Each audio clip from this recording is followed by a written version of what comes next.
And welcome back, ladies and gentlemen, to In the Nest, the Emmaus Athletic Podcast. I'm your co-host, Shane, here with my Swiftie, Matthew Tomlinson.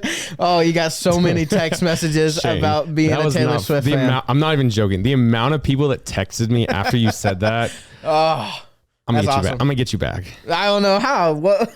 I don't know what you can say about me, man. I'll be honest. I'll take it. I'll run with it. Funny. So, man, Funny, so Shane, many funny. people is funny because so many people were coming up to me. I was driving to Kansas and I'm like, man, Coach Pittman, the old volleyball coach, texted me and said I always knew you were a Swiftie. I'm like, Shane, come on, man, come on. I did tell two people to text you and be like, I always knew you. Yeah, were a group of Swiftie. students did it. I'm like, they're all probably sitting at the same table doing this, but whatever. Yeah. Well, I can't be because it's confirmed that Travis Kelce and Taylor Swift are a couple now. So is it? I don't know if it's confirmed, but like his brother confirmed it on their podcast. No, his brother's kind of joking around a little bit. No, he confirmed. No, he later said he confirmed it. I don't know if this is true. No, I don't trust it. I don't. Literally, it's just all speculation, you know. So, but I mean, speaking of the NFL, Nick Chubb. Ooh, it's a tough injury. if you're like queasy I had my history of injuries here at Emmaus, and I cannot watch injury videos. No. And I don't even want to, that injury, I pray for Nick Chubb because I don't know if he's ever going to play football again. A lot of people have been saying that. It was a pretty it wasn't like what the it wasn't DeMar Hamlin type injury where he died and got resuscitated. Goodness but gracious, no. I don't know, I get queasy when I see he dislocated his knee. Definitely tore at least three of the four ligaments.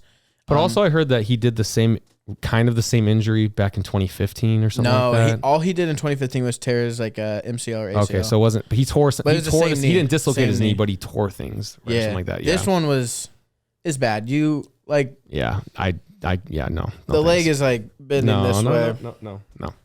This is too much for you? What? No. I'm just making a little I don't know, what is that? Whatever.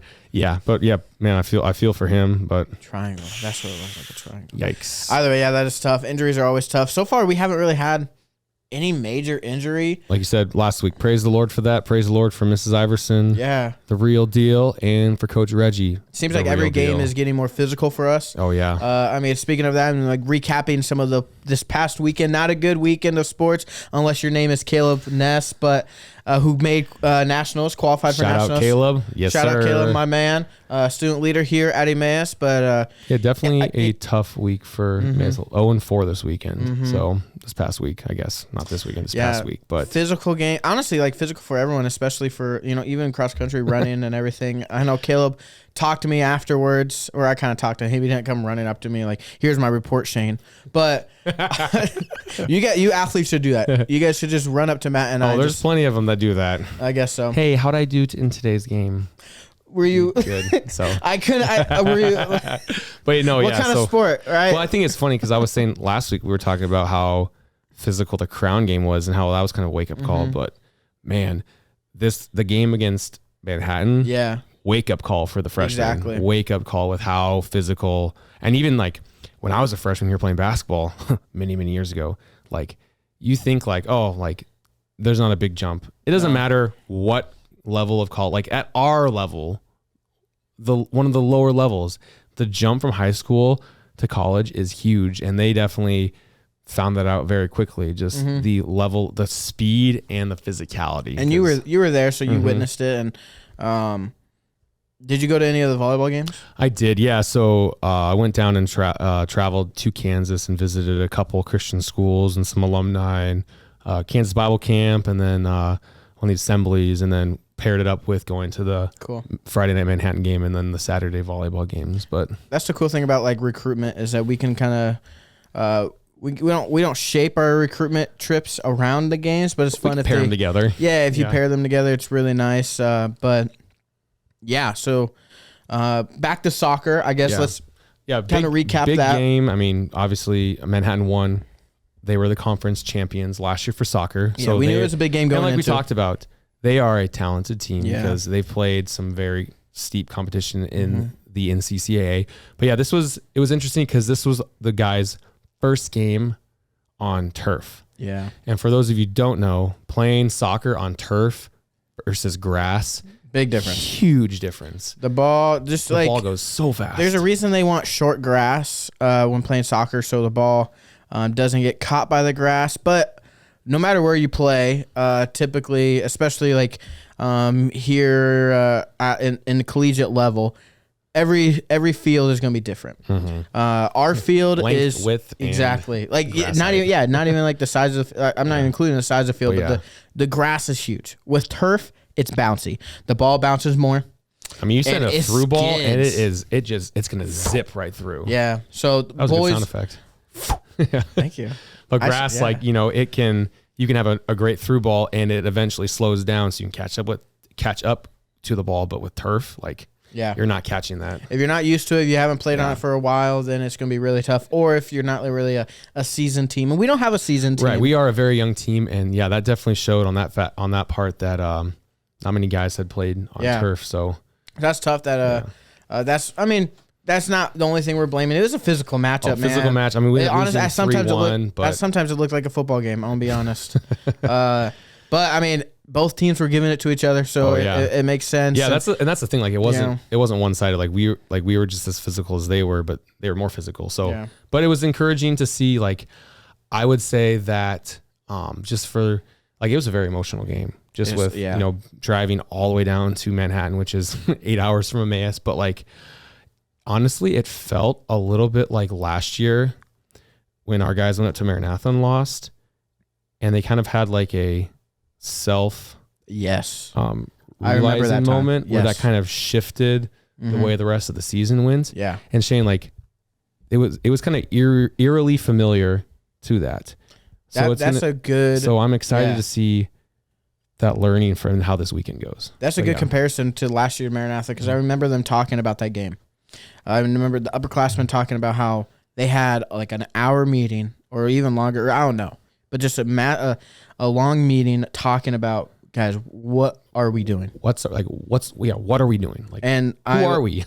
You were there, and we had a shout out Coach Brown. Oh, so great to see Coach Brown. It was fun because he asked Coach McHugh if he could talk to the team, because Coach Brown and Coach McHugh coached against each other for many, many years when Coach McHugh was at Moody and Coach Brown was the coach here. And he asked Coach McHugh if he could address the team and talk to him after it, and he was just applauding the team and saying, hey, you did really good, but hey, this area, welcome to college soccer. And it was really cool because Coach McHugh after the game said, it's really nice when someone else says everything that you were going to say, but they say the same thing. And so I think it was really good for the team to hear that. It was really good to see him and again and everything. I would have loved to have Coach Brown and Coach McHugh coach together. I think it'd be a real dynamic coaching crew. Nothing against you, Coach Eric, or Coach Anthony. Yeah, I mean, shoot, yeah, you guys joined the team as well. I just I love what both of them bring to the team. How McHugh brings that professionalism, his knowledge, and the same with Coach Brown of his knowledge. But a lot of something that he really focused on when he was a coach is pouring into the players.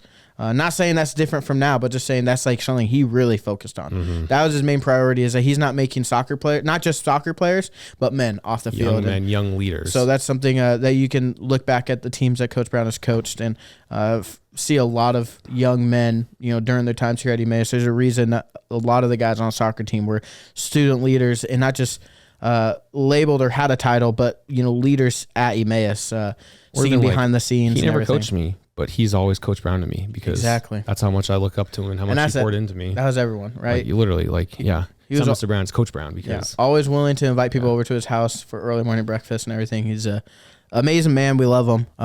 So shout out to Coach Brown. Emotional weekend.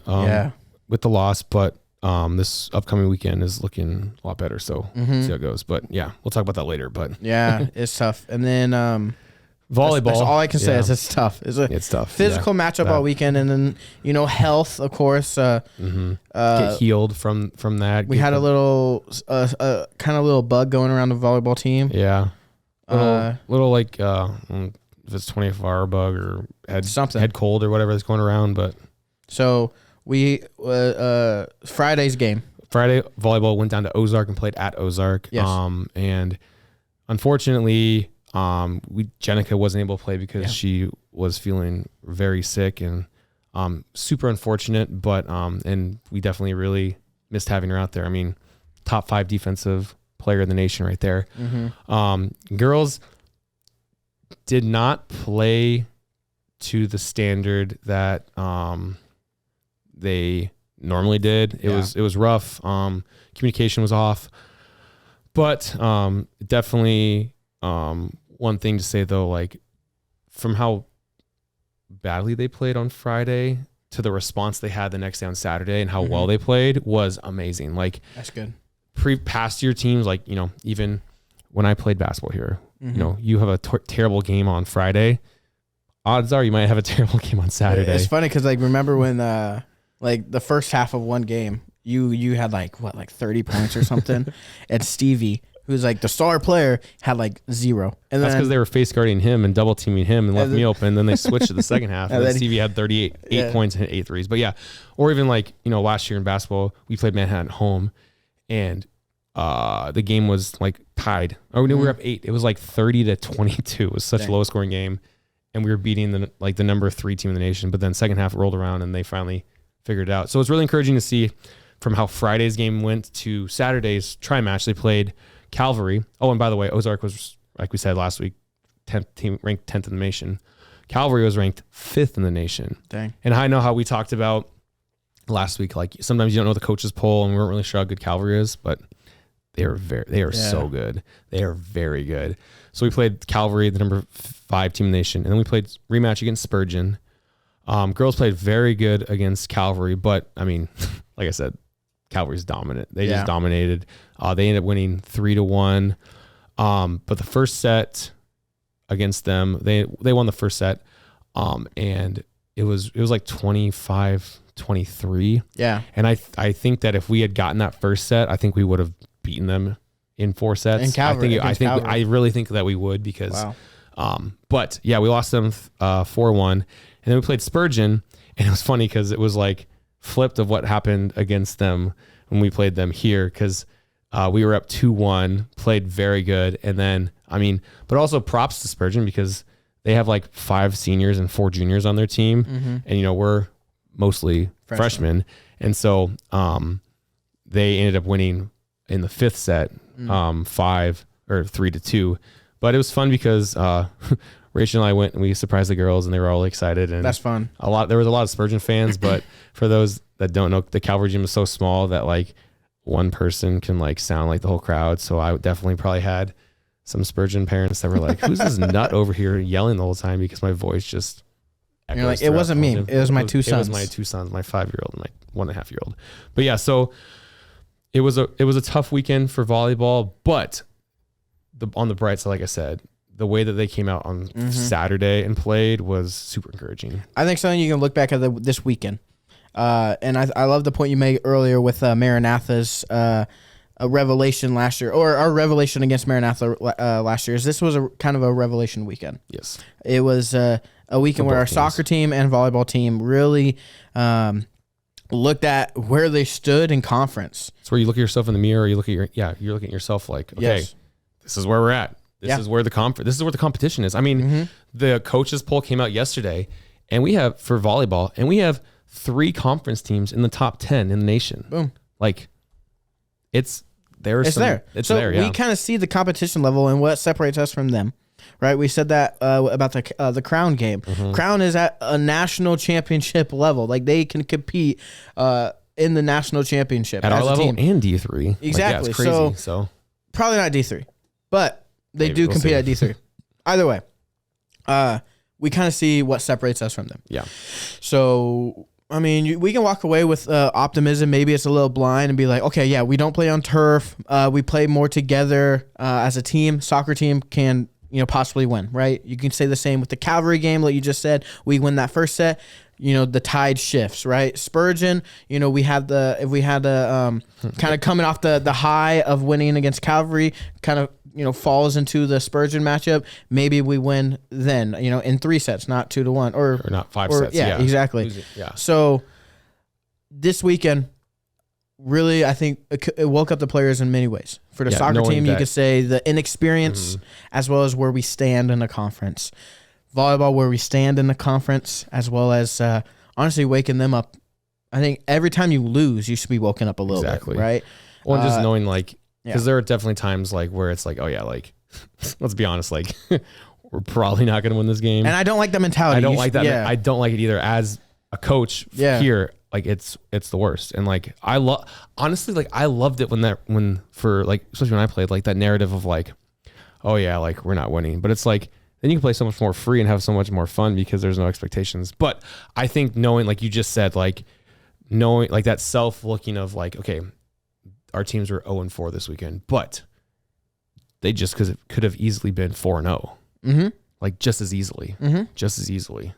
So yeah, I mean, just as easily. everything is brighter on the other side. So which is super encouraging because it is, knowing like we know like the talent that our team has and like where they could be, and so just knowing like moving forward, like it's there. And we have the thing is. And we have there. Both teams have already won. So and we have a freshman team on both. Both teams are so young. Both are so young, and these are great lessons for them to learn early on. And like with the last thing we want is a bunch of cocky freshmen, right? Then they're cocky for 4 years. That's terrible, right? Yeah. Unless they're super good, then I guess like you can't say nothing about that. But the Lord might humble them afterwards, or off the field. So, but with that said, it was a fun weekend of athletics, and even though the record didn't show, it was still a fun weekend. Yeah. So looking forward to that, or to see where all that goes, the clarity of both teams. But what I was trying to say earlier, moving to cross country, Caleb Ness makes nationals. So congratulations to Caleb, man. That's really awesome. He comes up to me after the game, or not game, but the race. We run into each other at the coffee bean, and he mentions. Literally. Because he's running the race. Okay, I'm not making puns, dude. I'm not about that. You're such a dad. Oh my gosh. So you ran up to him in the coffee bean. He ran up to you. What you guys missed earlier, right before we started, Matt was like slapboxing me. I was sitting here just taking it. If you know Matt, like it's not he doesn't love tap. It's like a full smack. You didn't have brothers either. No. Did you beat Sharon up? I never touched her. That's why. Ever. That's why you're taking everything out on us. Caleb, still kind of injured a little bit. Yeah, his knee is still qualified for nationals on a bum knee. So he was like, I can do better. He definitely can. He did barely qualify. Apparently for nationals, but he made it, right? Did. And now that's kind of lifted off his shoulders for the rest of the season, and he can run freely. Work on a couple things, get healthy. 34:50, I believe, is the time you need to qualify, and he ran 33:52. Okay. I believe. Wow, that's like a couple. Pretty sure that's what it is. Okay. Yeah. So 33:50. I think so. And he ran a 34:30 is what he needed, and he got it by 38 seconds. That's awesome. I believe so. I mean, he counted. He got it right. Yeah, buddy. So shout out to Caleb, and then. Girls ran a 6K, so times didn't, like, if you look at it, you're like, man, like they ran like 28 on it's 6K. So I think the time, I don't know what the equivalents are, but I don't think anyone ended up PRing. But but the girls are, I think they are like 8 minutes off of qualifying as a team. The thing that does kind of stink this year is we have the front runners are really good. So like, right now, Kate is 6th in the nation in speed, which is fabulous. Good job, Kate. But like team wise, we're the bottom. We went from last year being the top team. This year we're the bottom team. We're 8 out of 8. So teams, you need 5 runners to be a team. And so our time, like we're just barely in 8th spot. Okay. So definitely knowing like the times are going to go up. Coming forward, which will be good, but well, we need more runners. Yeah, we do need more runners. Right. So if you're a cross-country runner, come to Emmaus, right? I'm looking at you, William Caranda. I love is how do I say this? The cross-country runners work so hard, like every single one of them. Your training is literally running. True, and like I think the pace is the hardest part. Like it is. Like you can tell, like I'm not a runner at all. Like I never. You're definitely not a runner. like I said, I was built for 94 feet. But like, yeah, I think Not even. the pace part, I know. Yeah. Whatever. 3-point line. We already talked about ha, this. funny.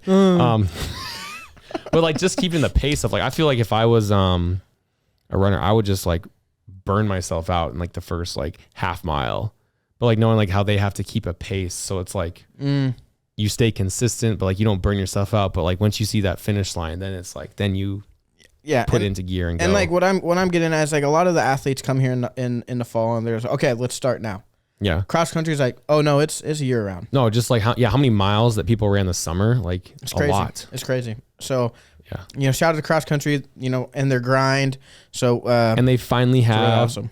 A week break. It's true. They're not running this weekend. Hey, that might help a lot. That was gonna help. After 3 weeks in a row of races. Injury, soreness is going to help a lot. Yeah.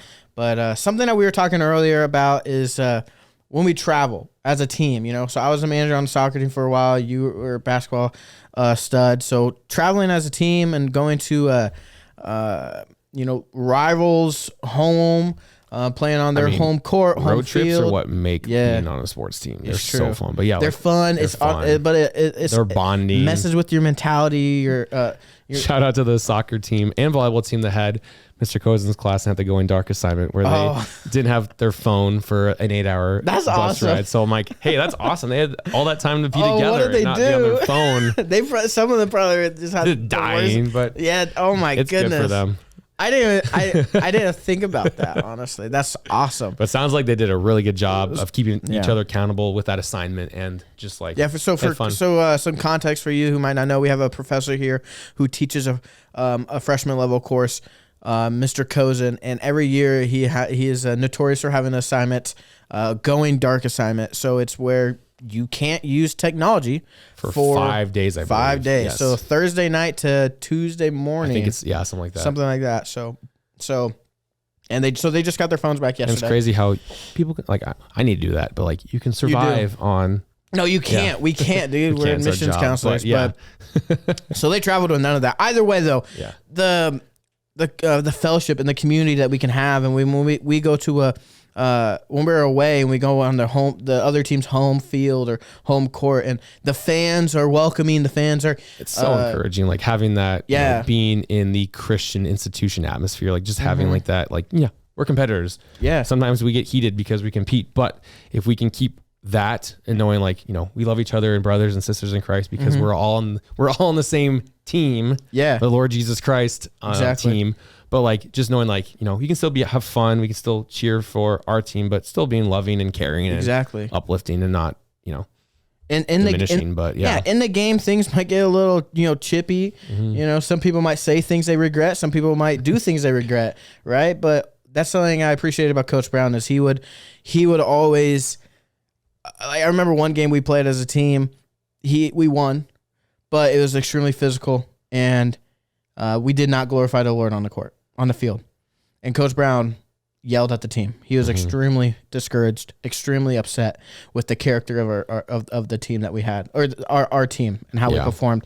So, and I think that resembles and embodies kind of us as Emmaus. And it's more important to have a testimony for the Lord on the field than it is to walk away with a win. Of course, you want to win. You want to be competitive and have a win, but if what we're doing isn't glorifying the Lord or shining His light on us, then we're doing it wrong. If this is going to be a strong statement, but I don't know how I feel about an athlete at Emmaus who cares more about winning than helping another brother up from an opposing team.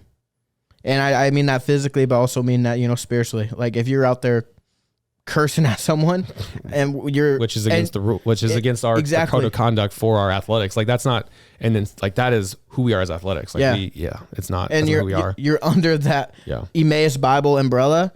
I honestly, I don't want you here. Place. Yeah. Well, even as I was telling you beforehand, when I competed, like I was saying, like I still, like I have contacts on my phone of guys that I played against because, having that, like, being competitors, but having that Christian fellowship and that Christian connection, like there's some guys I still talk to on a weekly basis or monthly basis and keep up with because I just so cool. Like, hey, we competed against each other. You call 9 years ago, and here we are. Like so many people, so many random people like call you and talk to you or text you from in the past. I'm like, who is that? Oh, I played against them. Like, 9 years ago. So, oh wow, okay, Cool. Matt. But it's just like what I said earlier, like it's a strong statement of saying I wouldn't want you there.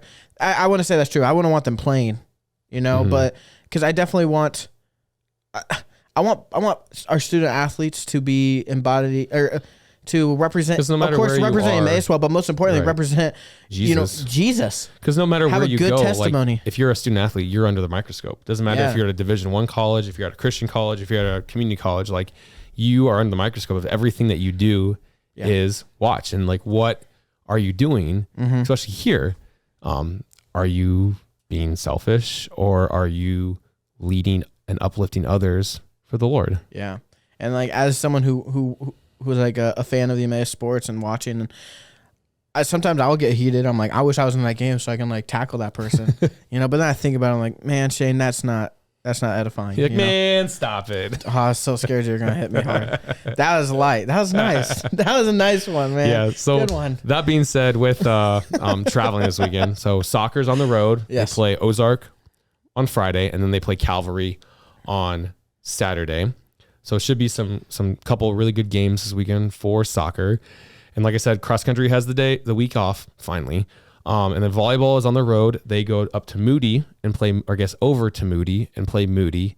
And then they go all the way over to Michigan and go play Grace Christian on Saturday. Fun weekend then for soccer guys to see where they stand with the rest of the competition in our conference. Have home games in 2 weeks. So conference games for the soccer team to see where we stand outside of Manhattan. 2 big soccer games. And then 2 regional games. Regional games for the volleyball team girls. And like we said earlier, and we don't want this to go to anyone's heads, or maybe this is blind optimism, but the girls, you look at the region, our region, it's open. It's open. It's there. It's open. It is there. So it's gonna be cool to see where we stand against Grace, who is an athletic school, have a lot of athletes, and then I think they were ranked. They were top 10. I don't remember what their ranking is this week, but they're in the top 10. I think they're like 6th. Yeah. And then Moody, who's honestly has always been like our older sibling in sports, but recently we've gotten older and more mature. Taking it back. So we've like swung back at them a couple times. That's gotten taller, exactly. And stronger. Yeah. But I mean, they still are the older brother, so we'll see how that game goes. But it's always fun playing Moody, that's for sure. And Calvary. I remember when we played Calvary, we would have worship with them before the game for soccer.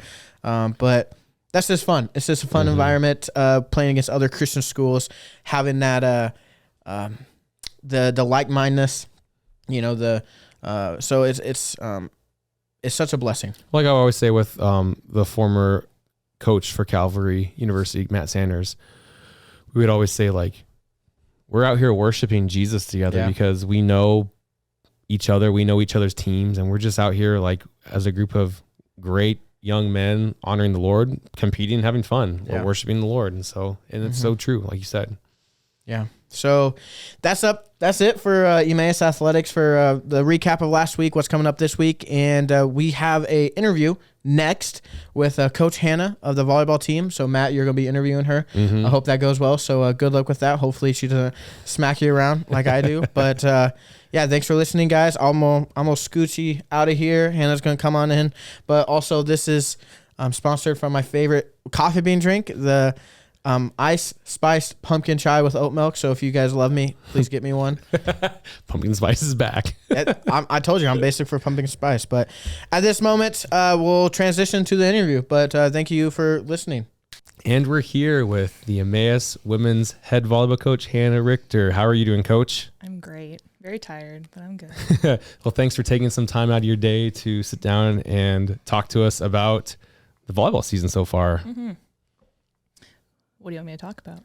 What do you want to talk about? Well, the first thing I want to talk to you about is the season so far. I mean, we talked a lot in this past year about the hype coming in the season, and man, it's really shown this talented group of girls. I mean, record of 3-4, 3 wins. Like, how exciting! Yeah. I feel like the hype, like we have lived up to at least the hype that we built for ourselves within the program and just within the team. And Coach Meg and I, as coaches, we have a more solid group this year. Our recruiting class is great, not only skill-wise, but they're just really bought in with our vision and the things that we're chasing and just being Christ-centered. And it's really shown. I think when we've been struggling, it's just been because we're young. It's not because we can't. We have the ability. We're just young. So no, it's been really fun. I think it's just really cool to see, like you said, like the girls that came in this freshman class, super talented, but just genuinely great girls, Nice girls. Yeah, that have really elevated the volleyball program and just school as a whole. Yeah, and I mean, it's they have great family support too, and so it's been really fun to have more of a following and like a full program involvement from them and their parents and their siblings. So yeah, it's definitely feeling more like a family, which is also kind of what we were going for. So yeah, yes. It's good. How would you say going into last season, your first year as head coach, to going into this year, your second year as head coach, has kind of been different, or some similarities, or just your mindset behind that? Yeah, I mean, there wasn't as much of a scramble in the summer because I had more time to prepare. Hey, coach, you're gonna be head coach here in a couple weeks. Yeah, no, I feel a lot more settled. I felt a little more confident. There definitely was the anxiety and just the worry of, what if they get here and they don't like it, or what if they don't mesh? But I think, that just came from all the girls that are here now that we brought in. We knew them for quite a while. And they also knew our returning players. And so that made me feel really good. Definitely with time comes more awareness. So I'm busier, but more organized. Coach Meg, like I said last year, that's my ultimate buddy. Like, that's my number one. So she's been huge for you. She's the best. Nobody can take her. And I will make the bold claim that she is the best assistant in NCAA Division II volleyball. I'm going to put it out because I have no doubt in my mind. So yeah, shout out Coach Meg. Even better than when you were a assistant coach here. Oh yeah, for sure. No doubt. There's no doubt. Yeah. 100%. So yeah, no, we're in a good spot. Trying to stay patient. Right. Because like you said, this right is now. A young team. But yeah. But I think the future is good as long as we focus on the right things. Yes.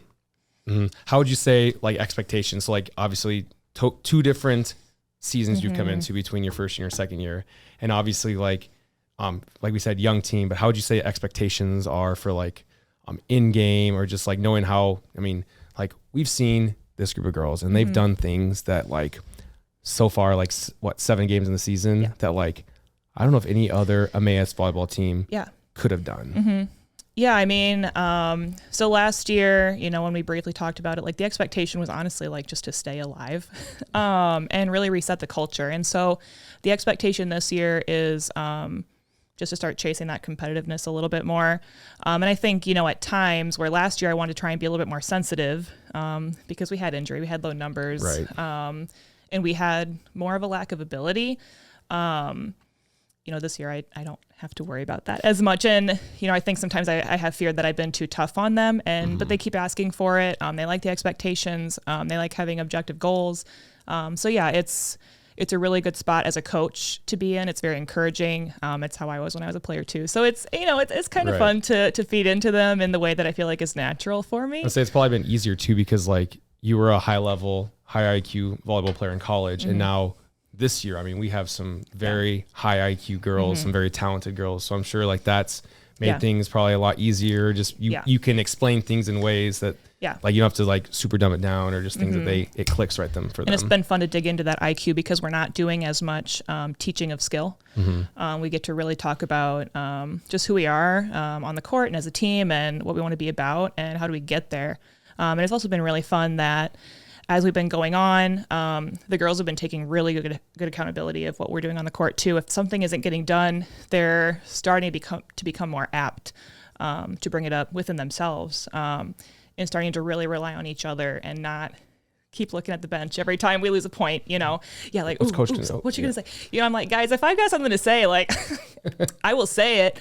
So yeah, no, that's been really good. We've got our leadership council. We've been talking with them a lot. Just on not the buddy system. Okay, sorry. Been talking with them a lot about, just how to be encouraging for the team, but also just within the 4 of them. Because if we stay accountable to each other, it's just going to make everything better. So it feels very healthy. It feels very healthy. I've really, like, noticed it's like they've taken, like you just said, like, they've taken the command on the court. Like, you see, Jenica talking with everyone. You see Lauren talking with everyone. You see, Emma Stanley now that she's back, or Caitlin like uplifting each other. And I think that's just been something really cool to see because, it's not something that, it should be expected, but we don't get that every year with all of our sports teams. And to see like young players taking on that responsibility, like that's just so encouraging to see like where they can go from that. Yeah. And I think I wasn't expecting it to be flowing this well, probably until into next year, which would be year 3 for me.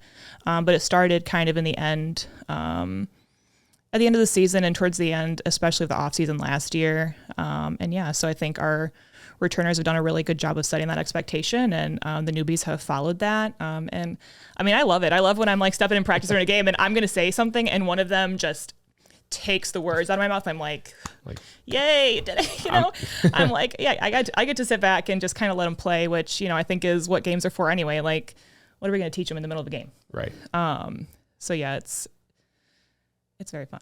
It's very fun. Speaking of newbies, let's talk a little bit about these 6 freshmen, especially because we have 4 freshman girls that are in the top 10 national rankings. Yeah. We have Jenica with digs, we have Caitlin with kills, we have Michelle with assists, and we have Sayla, number 1 blocker in the nation. Dog. Crazy. Yeah. It's not what I expected. And I think, where I've been struggling is like I'm trying to like retrain my habits after the past couple of years. Like, because like past couple of years, we had no one in any of those. Nobody. And even that first weekend when we were at Manhattan, we beat Barclay. Like, it took me quite first win. It was the first win. First head coach win. And it just took me so long to process it because I'm like, okay, here I am back in the van, getting ready to drive. And I'm like trying to make myself feel like sad. And then I was like, wait, but that's not what happened. Then I just got super emotional and I cried and we were going to Chick-fil-A. It was a whole mess. But yeah, that's just really encouraging because not only, yes, it is the first time that's happened in a while, but the fact that they're freshmen and they're already making that statement. So yeah, I'm really, really proud of them because with that it comes, there comes pressure with it. People know their name. But I think it's also been great that when we kind of make that announcement that they have that status at that time, the entire team is just so excited for them. Like there's not any controversy or moods or drama even yet. So I'm really thankful for that. Because like you and I were just talking about before we got started, like we need to set that standard for the team, for the program, and trying to encourage everybody to meet that. So that's just what's happening. And it's just cool to see, like you said, like the excitement for one another. Yeah. Like obviously like basketball or soccer can be like a super like, self sport. I feel like for volleyball, it can be more difficult for it to be like, to see them just support one another and being like, hey, that's awesome that you've earned this, or are in this area. And it's cool. I think it's cool to see for like the older girls like Anelli or an Emma or a Lauren or Sabrina, like seeing the past couple years and to seeing where we're at now, it's like, oh man, like it's a whole new ball game. And, after that first weekend and I was emotional about the win, I just called those 4 out specifically and like thanked them for sticking it out because, for Lauren and Sabrina, it was 1 year down, with no wins. But Nellie and Emma, they went 2 full years winless and they stuck it out.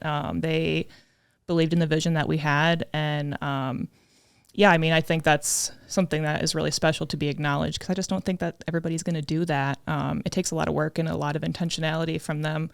I'm really proud of those guys. It's been really cool to see. So we're about a third of the way through the season. So we have about 2/3 of the season to go. The heart of conference. You have 2 big regional games this weekend.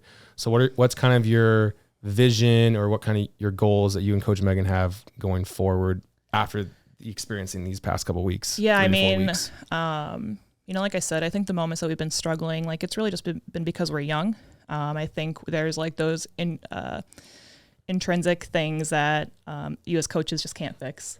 That you talk about and you kind of want to like knock them in the head and be like, hello, like come on now, come on, you can do it. But they just need to struggle a little bit to learn the value of those things and the reality of those situations, with communication and, just loving each other while on the court. And that's kind of what I told them after we were done at Ozark on Friday. Like, that was not Christ-like behavior of us. And I think that's what really hurt us. So moving forward, we can be objective, but I think expectations going into these next few weeks, I just want them to play well. I want them to play solid. This year is for us the year of the defense. We have a very interesting rotation. And I'm sitting there like, okay, it's a little crazy. There. Yeah. I love a triple middle, but this is next level for me. I don't know what I was thinking, but it's been working for us. It's the year of the defense. It's a great defensive rotation. And so, our back row, it's great. Oh my goodness. It's reliable. It's consistent. And so, as long as we can have that be level, good things usually come from that. So yeah, I just wanted to play well. I wanted to have fun, have joy, play free.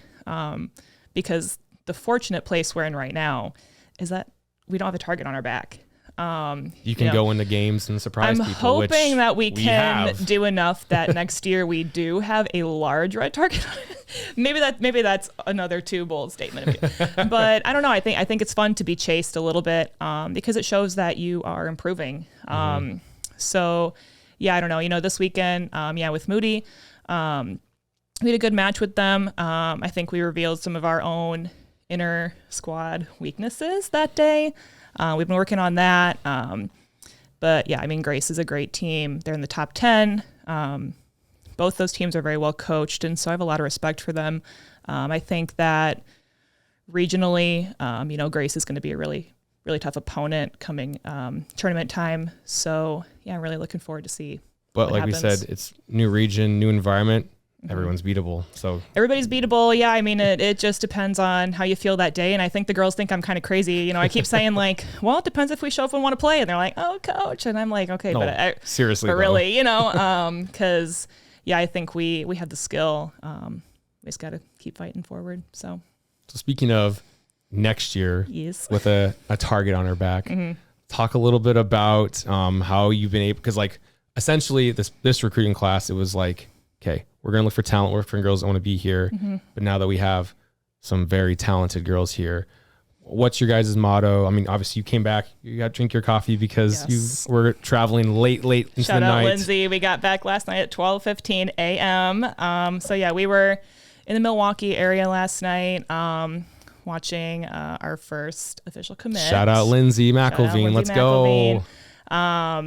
Watching her last night, got to be with her and her parents for a little while in her home gym. So that was really fun. So yeah, I think where this class was a little heavier on skill in general, it was a defensive skill heavy class. And so next year we're really looking for, just those solid, consistent hitters. I think we're going to have another good group. Boy, will we. I think we'll have another good group. And I think the thing that Megan and I talk a lot about is like, we want girls that no matter what happens in their life, if something happens and they're not on the volleyball team, like we want them to be great Emmaus students. And so the group we have this year, I think is really suitable for that. I think next year it's going to be the same thing, looking at potentially a mix of, freshmen and maybe transfers. I don't know. So we'll kind of see how it pans out. We've got our names and, but yeah, we love the recruiting process too, just building the relationships and pouring into them. And, also having our current players do that, is really, really fun. So we like to establish that just like loving Christ-like family culture early. How would you say the difference is like the message that you give to the recruits of like, okay, like this year, fresh slate, we don't know what's going to happen, but you can build upon this versus coming up this year, like, hey, like we're here, like this is the excitement. You can be another piece that can take us back to that national championship contender level. Like how do you go about that? Or like what's the process of like? Yeah, I definitely try, in the recruiting process, because everybody wants to know, oh, well, where do you see me on the court? What are my skills? What do I need to work on? And I think that stuff is very valuable. But at the end of the day, like, we can't guarantee what's going to happen, because I think what I know as a coach I've been working towards with the recruiting is like making the gym competitive again. Yes. And not just having the expectation that since I'm here, I'm going to play. You have to earn that right. You have to earn the right. And whoever's playing the best is going to be on the court. And I always tell the girls too with that, like, I will never take you off the court if you're struggling. I will take you off the court for unchristlike behavior. And so, you know, I just talk more about culture, and Megan does a great job with that as well. We really like to bounce off of each other, because I very strongly believe, just from my experience as a player and coaching before I came here, like, it does not matter how good you are if you can't get along, and if you don't feel loved and supported, which is the job. You know, I feel that just that great responsibility, like, these parents are dropping these kids off and saying, here you go, Coach Hannah, take care of them, keep them safe, love them well. And I'm like, yeah, I mean, so it's really good. So that's kind of more what we try and talk about. I love what you talked about last year when you talked about the 3 C's and keeping them in order. And like, since you talked about that, like I bring that up to people all the time, and I just love how you articulated that, and you talk about, like, that's the culture that you want us to be, where, you know, Christ is the top C. We always keep that, but we also want to be competitive, and we also want to be committed. Committed. Yeah. Committed is the second one we got. And man, the competitive, it's gotta be last. It's just gotta be last. And it's like, it's trying to inch back up, and we got to keep pulling it down. We got to, yeah. But yeah, I mean, it's also been really fun this year. I think the girls have done a really, really great job of organizing more Devo times, more time together. And yeah, just really keeping that good focus, which is what Megan and I wanted, is for them to take that just personal responsibility upon themselves to do that, because if it flows from within, it's going to be stronger. So yeah, that's what we think. You know, that's kind of what's being proven to happen right now, at least. Well, Coach, we are so excited about this year. It's like, it's hard to be like excited. I mean, to like focus on this year, but also knowing like what's to come. But we are so excited for this year and just the program that you and Coach Megan are building. Is there anything that you want our viewers to know about? Anything that they might not know already, or anything about anything? I don't know. That's a broad program, question, or, I mean, open for you to use this platform to. Man, hey, I don't know. Yeah, we love to support. You know, I love when people ask me about the program and just what we're doing. It's definitely a passion to get to talk about. It's a privilege to get to be here. I feel like it's where God has me right now. So yeah, keep coming out, supporting, keep chatting us up about it. We love that. And I'll say, I'll give Reggie a shout. I'll give Reggie a shout out, because after we won our first match, the girls got in the car and they were chanting "Tortoise, Tortoise." It's like, okay, yeah, you know, so they're on the same page. You know, there's not any, you know, gnashing of teeth over the thought that we're going slow with our process, because we want to do it right. So yeah, we just appreciate all the support and all the love. Well, we have 2 big games up this coming weekend, and then we have a stretch of home games. So make sure you guys keep following us on social media, keeping an eye out for when those games are, when they're live streamed, when they're here in person. But Coach, we appreciate it. Thanks for taking time out of your day and Thank you for our interview, and we'll see you guys later.